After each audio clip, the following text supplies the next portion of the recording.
Hi, என்னோட பேர் வந்து டாக்டர் கபீர் யாசர். ஸோ நான் வந்து நிவ்யா ஹாஸ்பிட்டலில் வந்து டென்டிஸ்ட்டாக ஒர்க் பண்ணுறேன். ஸோ நம்ம ஃப்ரம் மண்டே டு சாட்டர்டே வரைக்கும் நமக்கு வந்து டியூட்டி ஹவர்ஸ். ஸோ நம்ம டெய்லி வந்து ஃப்ரீ டென்டல் செக்அப் பண்ணுறோம். ஸோ வித் த ட்ரீட்மெண்ட்ஸ் அப்படிங்க வரும்போது வந்து நம்ம சர்டன் சார்ஜஸோட பண்ணிட்டு இருக்கோம். ஸோ இப்போ கிளீனிங் பண்ணப்போ எப்படி இருக்கு? கேப்லாம் தெரியுது. நார்மலா இப்படிதான் இருக்கணும். ஸோ அழுக்கா இருந்தது, இப்போ நம்ம பூரா கிளீன் பண்ணிருக்கோம்.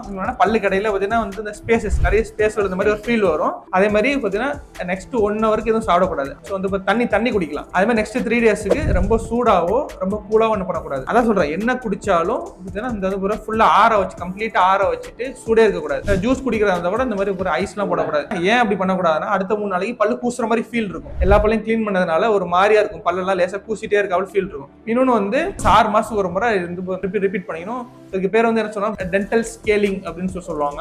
உங்களுக்கு மேஜரா இருக்கிறது இந்த இது மட்டும் தான், பல்லெல்லாம் ஈவனா இல்ல, பல்லு ஈவனா இல்ல. அதுக்கு தான் வந்து இந்த பிரேசஸ் சொன்னால, பிரேசஸ் வந்து இந்த ஏஜ்ல தான் போடுவாங்க. பிரேசஸ் ட்ரீட்மெண்ட் வந்து 12 months 12 மாசம் வரைக்கும் சில பேருக்கு போடுவாங்க, சில பேருக்கு 18 மாசம் வரைக்கும் போவோம். இது வந்து அதே கால்சியம் தான். நம்ம வந்து இந்த பல்லு இருக்குல்ல, பல்ல வந்து அதிகமா இருக்குது கால்சியம். ஸோ உங்களுக்கு வந்து கால்சியம் சத்து வந்து வேணும், உடம்புல வேணும்னா நீங்க அதிகபட்சம் பாலை தான் குடிக்கணும்.